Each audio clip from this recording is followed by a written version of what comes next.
In today's video, we're diving into the latest predictions for the 2024 election, where Donald Trump is currently leading Kamala Harris with just 26 days left until Election Day. According to Polymarket, which is a popular political betting platform, Trump has now secured a 55.4% chance of winning the presidency, while Harris's odds seem to be shrinking as we move closer to November.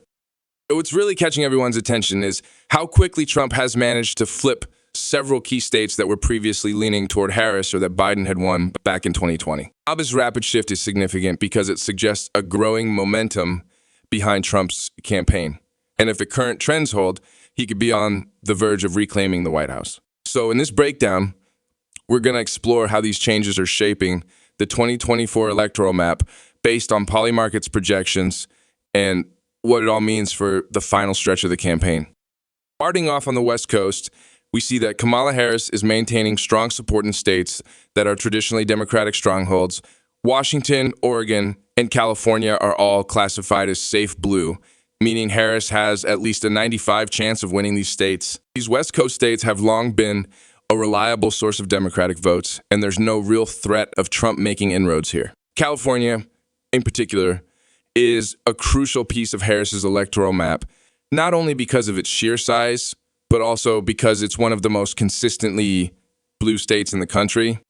Massive 54 electoral votes are key to Harris's strategy, giving her a significant base to start from. Washington and Oregon similarly offer safe territory for Harris, and their combined votes add a solid cushion. However, as solid as these states are for Harris, they're not enough on their own to carry her to victory. To win, Harris needs to expand her reach into more competitive states where the margins are much slimmer. But before we get into the details, hit the subscribe button, like this video, and leave your thoughts in the comments. Thank you for your support. This brings us to Nevada, a state that's shaping up to be far more competitive than many initially expected. Back in 2020, Biden won Nevada by over 2 percentage points, and many thought Harris would enjoy a similar advantage here. However, the current betting markets tell a different story. As of today, Polymarket's projections show a virtual tie in Nevada, with Harris having just a 52% chance of winning compared to Trump's 49%. This is extremely close, and while Harris technically has a slight edge, it's far from a comfortable lead. This is particularly concerning for the Democratic campaign, as Nevada is one of the few battleground states where Harris is currently favored, even by a slim margin. The state has been classified as tilt blue, meaning it's still leaning Democratic, but just barely. It's the kind of state that could easily flip with just a small shift in voter turnout or enthusiasm on Election Day. If Trump manages to overtake Harris in Nevada, it would be a significant loss for her campaign and could further complicate her already difficult path to 270 electoral votes. Next, let's talk about Arizona, where things are looking considerably worse for Harris. Unlike Nevada, where the race is neck and neck, Arizona has moved decisively in Trump's favor. Polymarket now gives Trump a 66% chance of winning the state, and it's no longer seen as particularly close. This is a dramatic shift, especially considering that Biden won Arizona by a slim margin in 2020, edging out Trump by just 0.3. Arizona was seen as a key battleground that Democrats hoped to lock down as part of their strategy to win the Southwest. But Harris has struggled here throughout the entire campaign. Even during periods where her national polling numbers improved, such as after the Democratic National Convention, she never gained a lead in Arizona.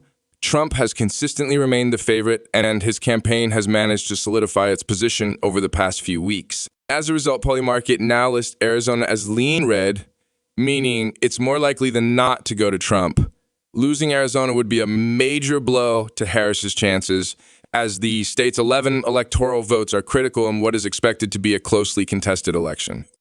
Now, let's shift our focus to Colorado and New Mexico, where Harris is on much stronger ground. Colorado, in particular, is one of the safest Democratic states in this election. Polymarket gives Harris a 97% chance of winning the state, which has been trending more liberal in recent years. Colorado's large urban populations and progressive base make it a stronghold for Democrats, and there's little reason to believe that Trump will be able to make any significant gains here. Similarly, New Mexico is also firmly in Harris's column, with Polymarket giving her a 90% chance of winning. Earlier in the campaign, there was some speculation that New Mexico could become more competitive, especially when Biden was still the Democratic nominee, but those concerns have largely evaporated now that Harris has taken over the ticket. Both Colorado and New Mexico are considered safe or likely Democratic states, which means Harris can count on their electoral votes without needing to invest significant resources in defending them. While these states are helpful in building up Harris's electoral count, they're not the big prizes that battleground states like Pennsylvania or Florida offer. Moving on to Texas, the situation remains much more favorable for Trump.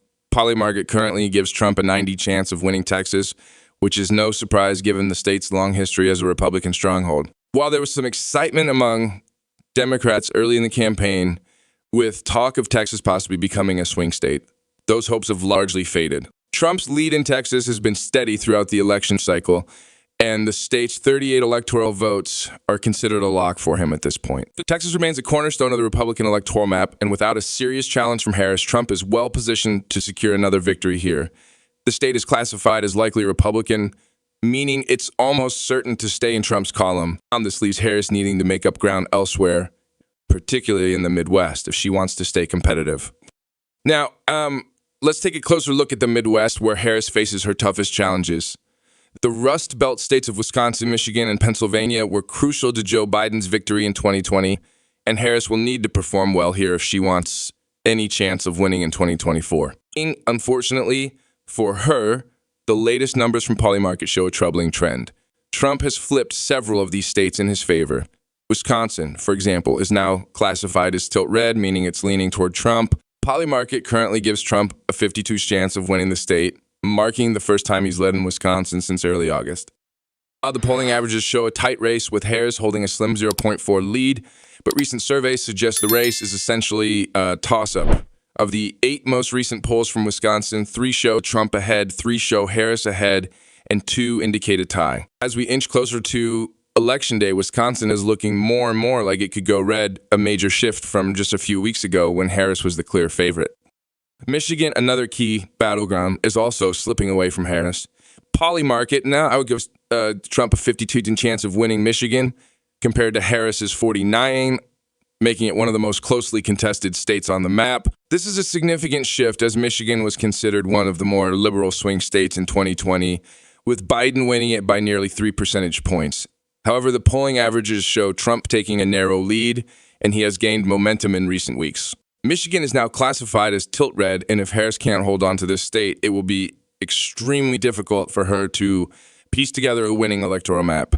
The stakes in Michigan are incredibly high, and a loss here would be a devastating blow to Harris's campaign. Finally, we turn to Pennsylvania, which is arguably the most important state in the entire election. Pennsylvania's 19 electoral votes are seen as critical, and both campaigns have been pouring resources into the state. As of now, Polymarket gives Trump a 56% chance of winning Pennsylvania, a significant lead over Harris. This is especially noteworthy because Pennsylvania was key to Biden's victory in 2020, and losing it would dramatically reduce Harris's chances of winning the presidency. The state is now classified as lean red, indicating that Trump has a solid advantage here. Polls show a similarly tight race, with Trump holding a slight lead in the averages. Given Pennsylvania's importance, it's likely that the state's outcome will determine the overall winner of the election. In summary, according to Polymarket's updated forecast, Trump is projected to win 306 electoral votes, while Harris is expected to secure just 232. Trump's campaign has gained significant momentum in recent weeks, especially in the Rust Belt, where several key states have flipped in his favor. Obviously, with just under a month remaining before Election Day, Harris faces an uphill battle to turn things around. The race is far from over, but as it stands now, the electoral map is looking increasingly favorable for Trump.